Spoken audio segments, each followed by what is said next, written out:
questions in a live way. So we're really excited to have here today, first of all, the director of the film, an accomplished director who has made many comedies, many documentaries about music, and I think social justice is also within his portfolio. Jesse Dillon, thank you so much for being here, Jesse. Oh, thanks for having me. Thanks for having us. I'd also like to introduce Laura Silver, who worked with George Soros for over 20 years and is part of his senior leadership. You will recognize her from the film. Laura, thank you so much for being here. Great to be here with all of you. Thanks, Isaac. My pleasure. Also, Priscilla, you're welcome to chime in. I know that's the position you want to take. The producer of the film, Priscilla Cohen. Thank you so much for being here. Thank you so much for having us. It's nice to see all of you. So this is a great panel that we have right now. Something very strange. I don't think anybody's hearing in the background, but they're doing a fire alarm at the Marlene Myerson JCC Manhattan, where I am right now. So I'm glad one could hear it. But let me start off with, I think, the most obvious question. Jesse, I'm going to start with you as far as why did you want to make this film? How did this project all start for you?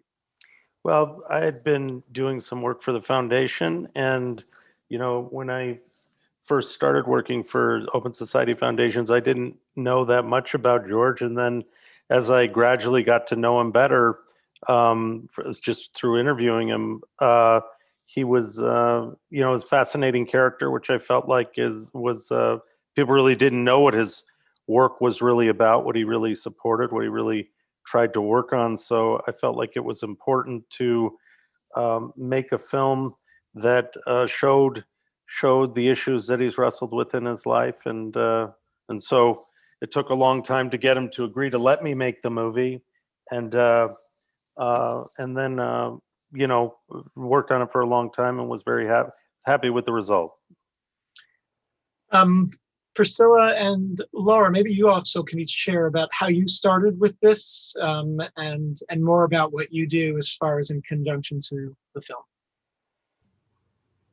Priscilla, I'll start with you. Okay, so I've been working with Jesse for almost 2 decades, and so I'm the producer. I've been his executive producer for many, many years, and as Jesse said, we were doing some work trying to tell the story of Open Society Foundations, and this has been going on for many, many years. And in doing that work, Jesse was able to interview many people, but most importantly, of course, Mr. Soros.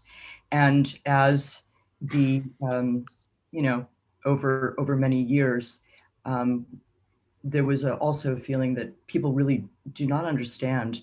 First of all, he's sort of, everybody has an idea about who he is, but very few people have really heard anything from himself. And as he says in the film, he's a wholesale person and not a retail person, which means he's behind. You don't really get to see him. And Jesse and I felt it was really important to try to hear from him, particularly as the world is in a very, we're in really difficult times. And I think most people, they might know of him as, the money man. I think very few people really understand the length, the scope and the scale of his and the breadth of his philanthropy. So it was a long, really difficult process. As Jesse said, he was not really interested in this, so we had to work very hard to try to make this happen. Laura. Well, as Jesse said, we were working together on really translating some of the work we do so that people in the outside of the foundations and the people whose work we support could understand what we do. And Jesse and Priscilla started asking me, and I asked George. And what's really interesting about George is he's not someone who wants to promote himself. So at the beginning, he was pretty reluctant. I have to say he remained at times very reluctant, just because he's much rather talk to the people doing the work or the people who are the activists on the ground, and much less about himself. But in the end, he ended up sitting for the most time anyone has ever interviewed George by far. He's really seldom gives interviews. So it was a interesting experience for all of us to be along with this on the ride. And I assume Mr. Soros has seen the film, and what is his reaction? Well, I think I'll share it. It's funny because George is a big critic, and again, really modest. So it was I was very nervous about him seeing it, and Jesse and Priscilla had kindly shared a link, and the idea also that he didn't have any say over it, right? So it was a big surprise. He saw it when it was done. And the other night, when it was shown for the first time a few days ago, he FaceTimed me in the evening. And when your boss of all bosses is calling, I picked up the phone and he said, "Laura, it's a pretty good film." And I said I would convey the news to Jesse. So I think Which is huge praise for George. That's like somebody else saying it's really, really great. Right. And he's someone who thinks the idea of open society, and I'd love to hear some of the questions and hear what you think. It's really complex. And one of Jesse and Priscilla's tasks all along was to try and translate the idea of open society and make us all understand. And part of it is just the philosophy is that no one has the monopoly on the truth. And that's the thing that I think he was pleased about coming across in the film, that you saw a lot of different versions of what was going on. And I think that's important to him. Yeah, I think that, him growing up with Nazis and communists, really showed him how precious our democracy is. And I think that, democracy and open society aren't necessarily exactly the same things, but I think that he's very misunderstood because those experiences were so difficult growing up, that I think that he is just always trying to support these principles.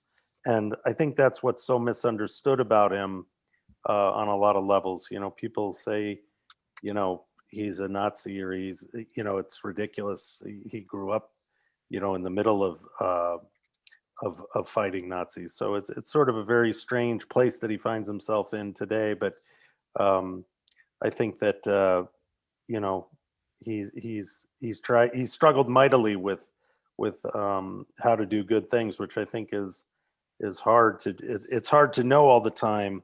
And I think that for me is the most important thing that we can all learn from George, is just that we can all struggle to do good things in our own ways. That's what I took from him. So I think it was Priscilla who mentioned in these times especially. And my question is really, why now? What does it mean in these times especially? Where do you feel that right now making a film about George Soros is most important? For me, I mean, if you look back and just look at the story of his life, first of all, I think that I'm not sure there'll be another person who has lived through all of the, kind of experiences of Nazism, communism. But I think the sort of forecasting, of the democracy is a very fragile thing, that he talks about that. I think people around him talk about that. And it can be taken away very quickly. And I think we're seeing right now very polarized, United States, where people I'm seeing some of that. I shouldn't be looking in the chat, but I do see that people are talking about, what is reality? What is truth? Who is right? How do we know who to trust? And so I think the film, we hope, kind of exposes those very complex questions, and we have to be vigilant about the world that we live in. So for me, it was really important. As Jesse said, it took us a long time to kind of wrestle with there's so many things about the story. We had the privilege of interviewing so many different people and finally trying to put it together. But it seems sort of strange that this was the time when it was ready. And here we are, where people are still questioning, what's happening in our world right now, what's happening in the United States. So therefore, I think for me, it is even more important to look at the lessons of history. I guess that's where it is. Because You know, we're also at a time where we're at the end of you know, the influence of World War II, and you see the rise of dark forces around the world in a way that we haven't seen in a really long time. And you know, it's how are we all as a society going to grapple with these things, I think, is a really important question, because I think that the assumption that things are going to keep going the way they were, which was relatively at peace, and you know, for all of my life, and now we're coming to a period where we're going to start to see these conflicts rising, and do see them rising around the world. So, you know, how are we all going to collectively deal with these things, I think, is a big question. And so I think it's going to be something we each are going to have to make a choice about individually. One other thing I wanted to say is that if some of you remember, if you've seen the film, Gentleman in Bosnia says, you know, we didn't see this coming. He's in Sarajevo. He's talking about the siege of Sarajevo. Now, that idea that you didn't see something coming, I think, is shocking. As Jesse said, you know, in my lifetime, I've grown up with relative peace, and so to sort of see that, and that to me, there's many things in the film that have more resonance now, but that really struck me. You know, what can happen if we're not really vigilant? I think that George is someone who, I don't want to say he saw this period coming, but he's someone who, as Jesse mentioned, he survived the Nazi occupation. He lived under communism. His frame of reference is very much shaped by that experience. And that experience, I think, of always seeing the kind of the politics and the full experience of the situation, identifying with the minority, with the person who's being persecuted. I think that's what set George on his quest, really, to promote open society. And I think that's about what's about this moment for me, and you're doing the film right now, is the sense of we have this moment to make change. And George is someone who, he's 90, he still feels that way. He still is unbelievably absorbed in the, what can we do? What can we all do? You, all of you who are watching, what can we do to make a difference? And I noticed that someone in the chat put that in as one of the inspiration. And I think that's something that he genuinely believes. And I think it's something that we share. Not supposed to be reading the chat. Just kidding. I couldn't help. No, thank you all for that. I want to jump into a little bit into the film a little bit deeper, and wanted to start by asking, I guess, Jesse, from your perspective, knowing that Soros is such a controversial character for so many people, did you try to counteract that? Did you try to keep some sort of like balance that would answer the questions that are often coming up when associated to Soros?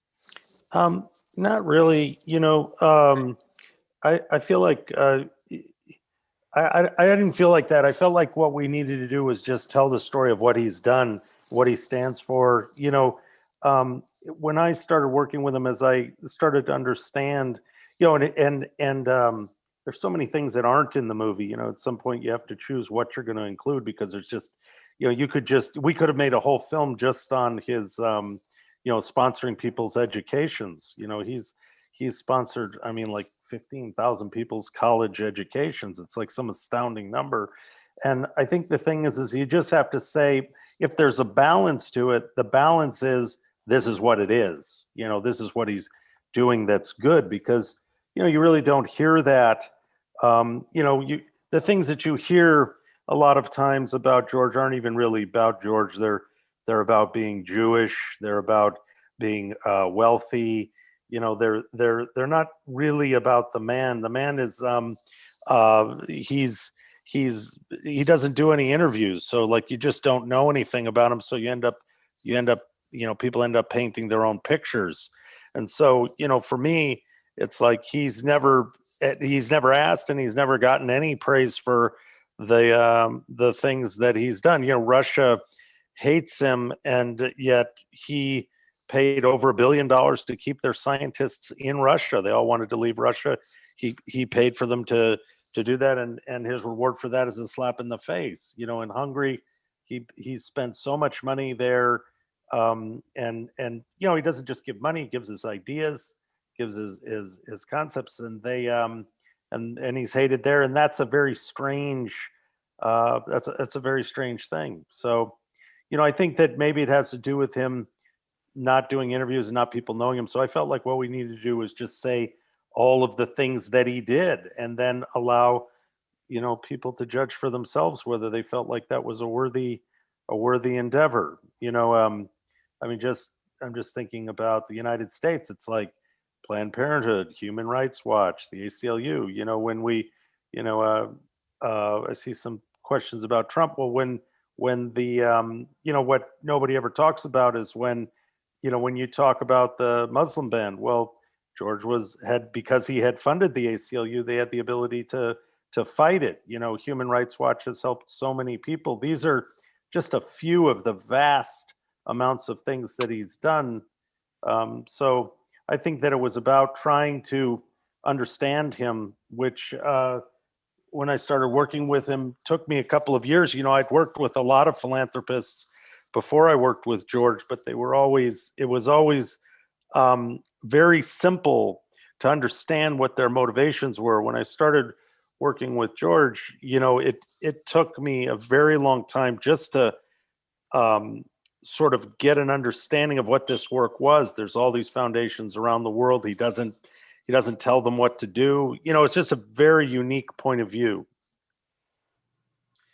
And really, one of the core themes of the film is his human rights and social justice activity, which is quite amazing. And with it being so vast, how did you decide what to include and what not to include and what to focus on?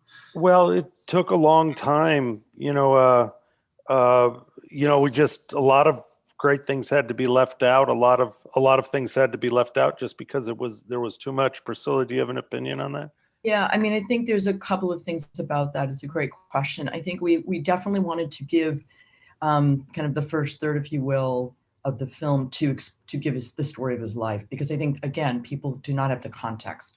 So to really understand the power of how he has spent, you know, this vast fortune, you really have to understand his origins, the origin story. Again, as I said earlier, you have to understand the man in the context of where he was born, when he was born, what he lived through, his ability to then go and create this incredible fortune, and then he decides that's not it. That's not the meaning of my life. And so we took some time to tell that part of the story that we felt was incredibly important, and then to look beyond. I think we sort of looked at the big places and the big bodies of work. I mean, you start, and South Africa obviously is sort of, you start there. We looked at Bosnia, and then from there, we started to then just kind of try to quickly go around and see that somebody in the film says, very important, Yvonne says that, he goes beyond, he doesn't think like other people, he goes beyond the moral boundaries of responsibility that, and so where there may be injustice or people struggling or suffering, that the work would go there. I think it's important, for my understanding, it's like he's supporting people on the ground to do what they think is the right thing too, I think, which is another thing about him that is misunderstood. It's making sure that people have the voice to stand up for themselves, and then let their societies decide. And then he didn't do it alone. There were a lot of people like Laura and a lot of other people who've been with him a long time. So I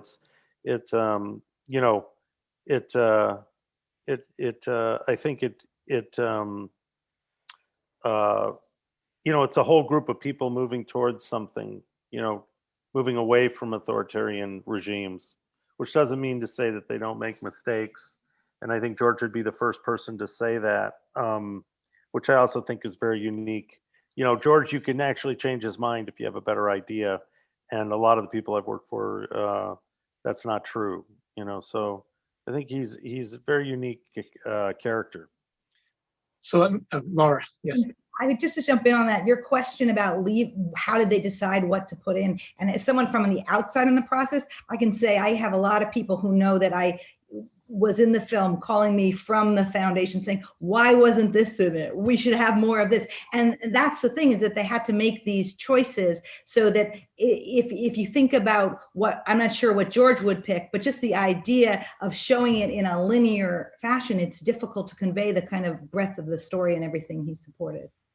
Of course. So let me ask you, Laura, on the personal level, how involved in all of these decisions is Soros? I mean, a lot of people who are Zero. donors. Zero. You mean in terms of the film? No, in No, no, terms no.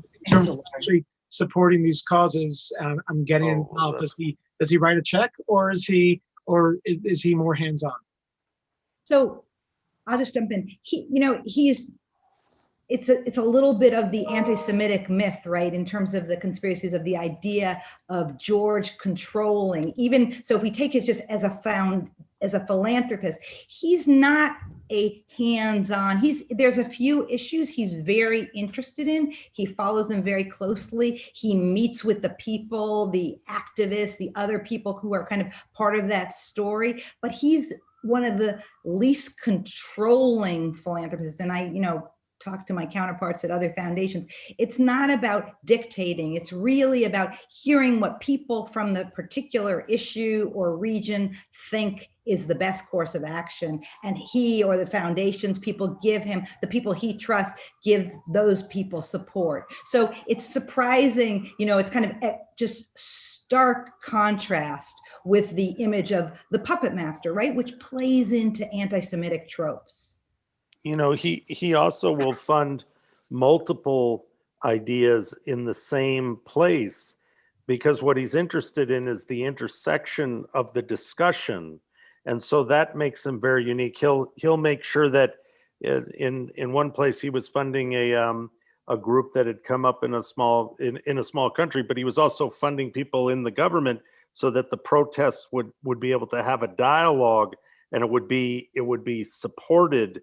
The dialogue would be supported, because if you have a strong group and they're protesting the government and the government is so weak, it'll just collapse and wash away.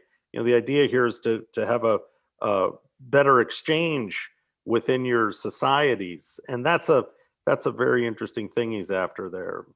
Thanks. Thank you all. I want to give an opportunity for people from the audience to ask some questions. I have many more questions, and we could talk about this much more, but let's take some questions. We're going to. Faye, can you hear us? Yeah, a little problem unmuting, but now I think I succeeded. Anyway, I just have to make, before I ask my question, I have one comment that about the film. I found it extremely moving. I found him moving as a person. He hit something emotional inside of me. And the one story that you told in the film that stays with me is the story of his father dispensing all those cigarettes to the Jews in front of the store, and why he did it. That was, to hear that somebody has such a holistic view of the world and realizes that people have to live with others, and why not do it in a way that everybody's comfortable and everybody's happy. That really resonates with me. But anyway, the question I asked is, like, I've watched, I knew up until this point more about Adelson than I actually knew about Soros. What I knew mostly about Soros is that the Republicans on Facebook were constantly attacking him for no reason, including my Jewish cousin. So it was like beyond my comprehension. But it seems to me that Adelson and Soros, they're both big philanthropists. They're both glued to each side of the coin. To me, they seem very similar, one and the same. And it's hard to understand why one would be picked over the other to attack so vehemently. I don't see that kind of attack against Adelson that I see against Soros. So Call that question an alley-oop. Who wants to put this one into the basket? I think that there's truth to that. I don't really understand why George is so controversial myself. I think that we sort of talk about that in the film, where people think he's, it's like, is it anti-Semitism? Is it you know, I mean, Laura, why is he so hated? I mean, you've worked with him forever, you know, like why do you feel like it is?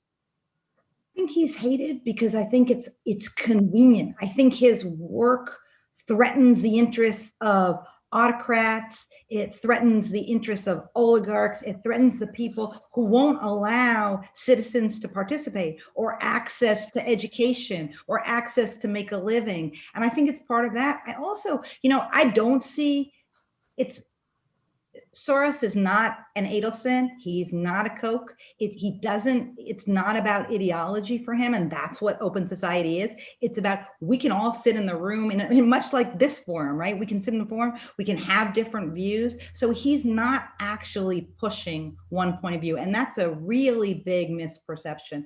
But I think, Jesse, the reason why I think it's about, he's a convenient poster child. If you look at some of the tropes about him, again, it is about anti-Semitism. And I think it's also what people can't understand. I think probably someone may have focus grouped this and said, here's the person we can attack. If we want to get at racial justice, if we want to stop this from happening or that happening, let's focus our attacks on this one person.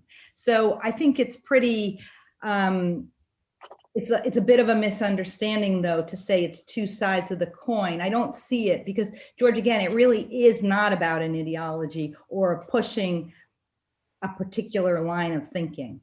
It's the opposite. And I do think that maybe, Max is saying that maybe it's a lack of transparency, and that it's possible. I think that there's also the fundamental Start idea with that's also in the fake film Kulik. about Fake, whether you're on the air. a person who's very wealthy should have more than one vote.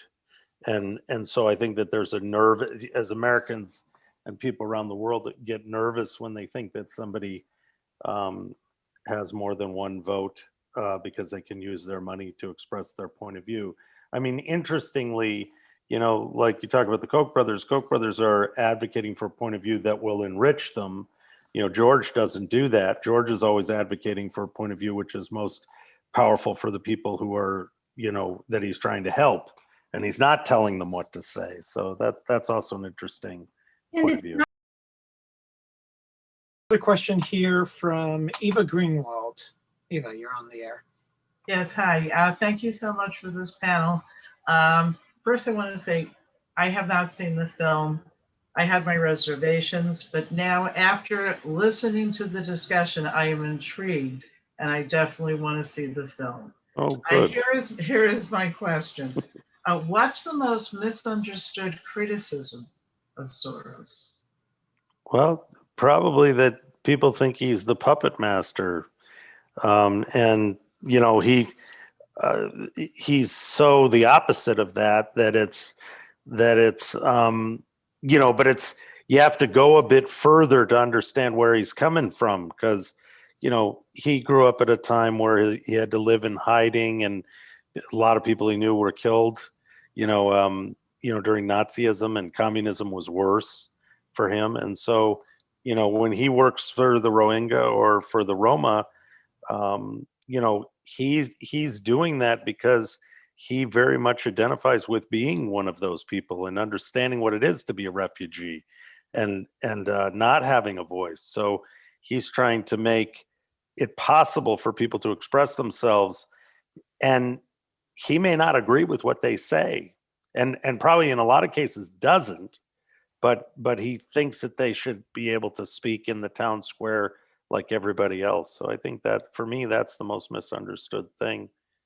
Of what the hatred is for Soros, especially everything he's done, but particularly within the Jewish community and the charges of being a Nazi. I felt you didn't explore it enough. I walked away thinking you had to address it. But honestly, in this form, I'd like you to get into what you couldn't say in the movie, etc., because I felt it just didn't make sense to me. Well, I understood his great works, but I could not understand why the deep hatred. Barry, the thing is that the further you go into it, there isn't a there isn't a thing that that's there. It's like, if you look into it, it's like it started sort of innocuously, sort of during George Bush's era, and George didn't try and, George didn't. They said you're a Nazi. He didn't say no, I'm not.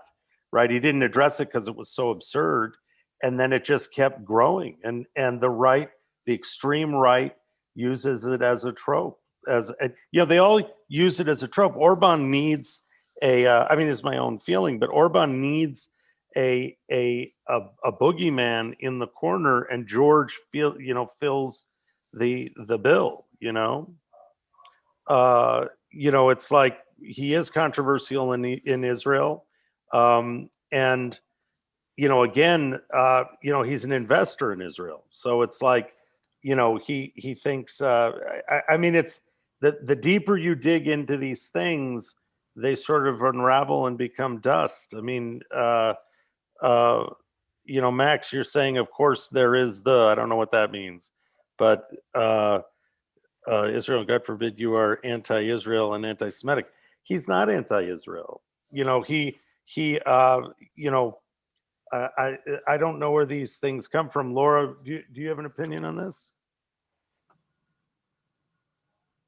I definitely have an opinion on it. Sure. I mean, it's absurd.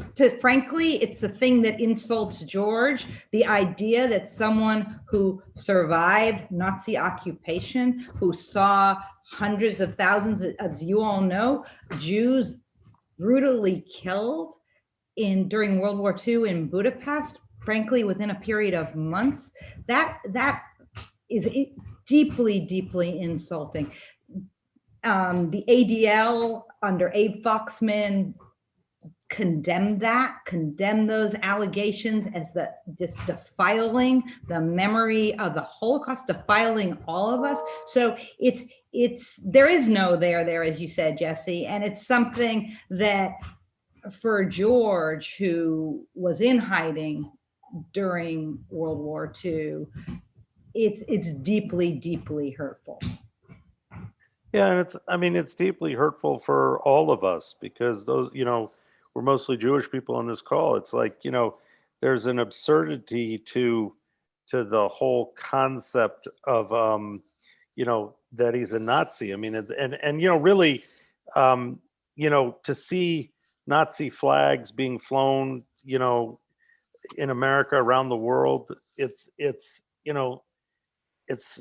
dangerous for all of us. So, those things do make me very nervous, just seeing the sort of, that it's okay to be a Nazi now. It just seems totally crazy. And so, but what we see now is the normalization of, and I'm not talking about George now, frankly, I'm talking much, right? That's what we've all seen. It's the normalization of whether it's radical white extremists, whether it's Nazi, whether it's Confederate symbolic. As we see that, it's a danger to all of us, right? It's much, much bigger than George. And it's bigger than Jews. It's a danger to anyone who cares about democracy or human rights. I just also wanted to add to Barry, I understand you're asking that question. I think it's the question that always comes up. And I think what's really important that we try to do in the film is there's such a bigger story. Like someone can, I'm sure someone could make a whole story just around that. But in again, making the decisions about what is important, I think it is a trope. We had hoped, and I understand your question. I think Nadine, the journalist, kind of try to explain what happened, right? You had Lyndon LaRouche, the whole thing. And it is really, really, really frustrating, but to spend a whole film around it it's not, there's so much, we have to tell the bigger story. So I really appreciate the question. Folks, I'm really glad we were able to dive in deeper here and hit on some of the controversial stuff too, and really hopefully clear things up, and nobody will talk badly about Soros anymore. We're done. I really want to thank you, first of all, for making this film, for bringing us this film and being a part of this conversation. I hope you can do this after every screening of the film. So thank you, Jesse, Priscilla, and Laura for being a part of this. Yeah, thanks for watching the film, everybody. Appreciate it, and appreciate you guys having us here to discuss it. And there's a question around, we'll let you know about the film will be released in Europe, for somebody just asked. And if you go to the main website, you can keep posted about where to keep seeing the film. It's out right now. So for those who haven't seen it, we hope that you see it and again, form your own opinion. We really want you Yeah, to. Eva, you got to drop me a note after you see it. And Eva, I have to tell you, I have a daughter named Eva, so I really want to hear from you. Okay. And more importantly, if you've seen the film, tell your friends to see the film and Thank spread you. the word about this. And if you haven't, I mean, we haven't spoiled it for you, of course. Tell your friends anyway to go see it with you.